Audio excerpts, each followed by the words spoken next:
Salut à tous et bienvenue sur Diamond Digital. Aujourd'hui, on continue notre série sur Spring Tree Protocol.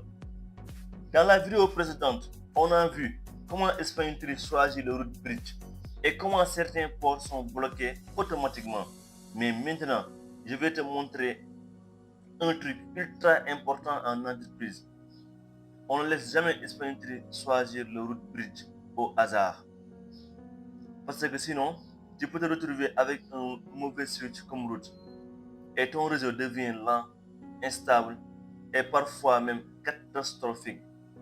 Aujourd'hui, on va voir comment forcer le route bridge avec la priorité Spring Tree. À la fin de cette vidéo, tu sauras vérifier quel switch est route bridge, comprendre le rôle de la priorité, forcer le route bridge manuellement, configurer un route secondaire qui sera notre backup, tester et vérifier avec les commandes Cisco. Donc, ce qu'on va avoir besoin pour notre topologie, c'est simple. On va juste prendre encore nos 3 switches. On va prendre, voici la plaque des switches. Là, on a les switches de 1960. Je choisis un switch, deux switches et notre troisième switch. Donc là, pour le nom, on va le nommer comme étant le switch A, B et C. Là, on aura notre A et là, ça sera B, C. Donc, c'est OK. On va les relier avec l'aide d'un câble.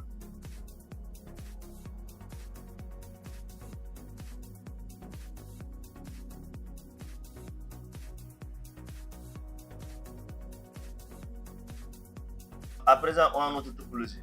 Donc, ce qu'il reste à faire, c'est de gérer la configuration.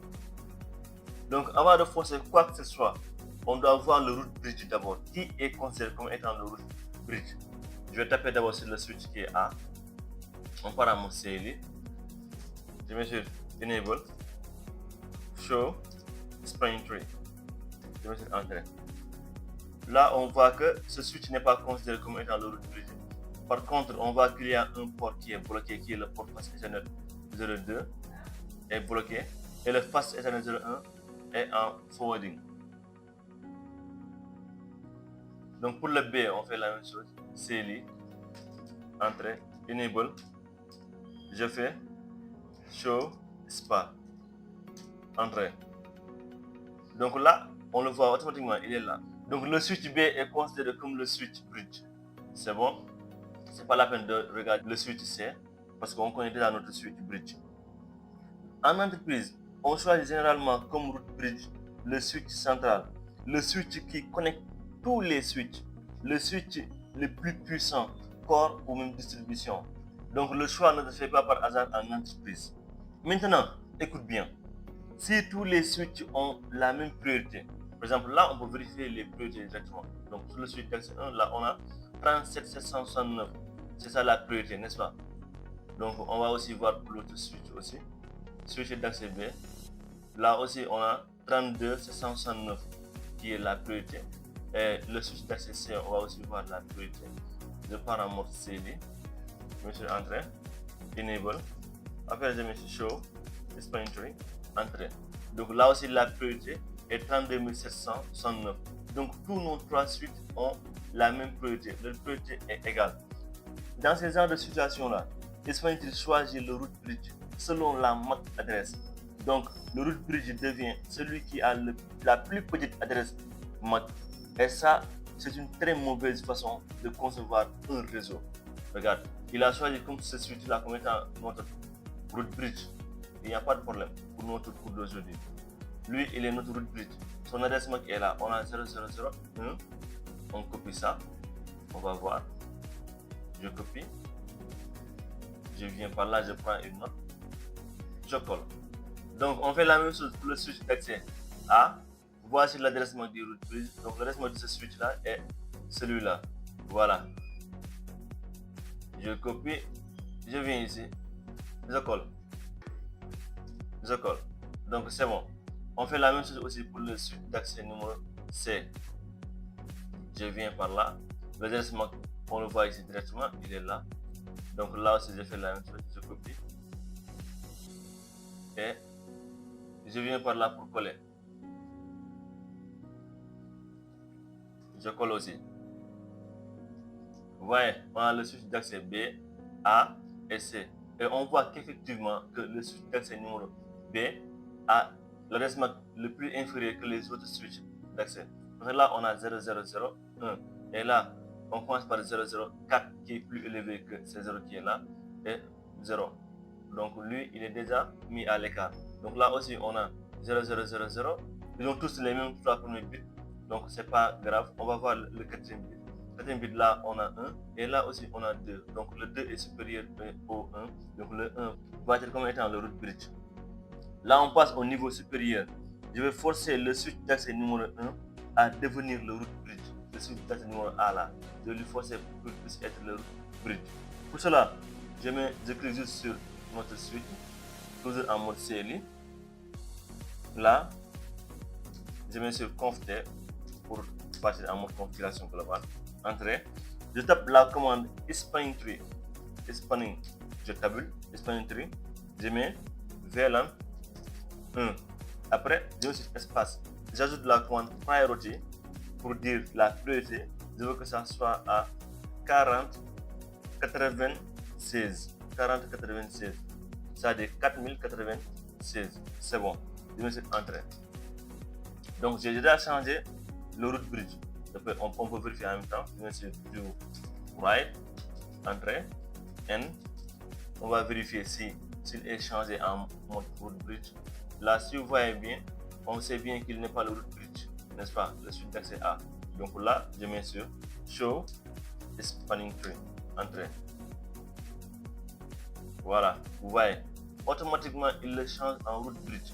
This bridge is route. Vous voyez, il l'a changé automatiquement en root bridge. Là, vous voyez, à ce niveau-là, on n'avait pas cette ligne-là. Donc, il n'était pas considéré comme étant le root bridge, mais on l'a forcé pour qu'il soit le root bridge. Pourquoi 4096? Parce que la priorité spanning ne peut pas être n'importe quel chiffre. Elle doit être multipliée par 4096.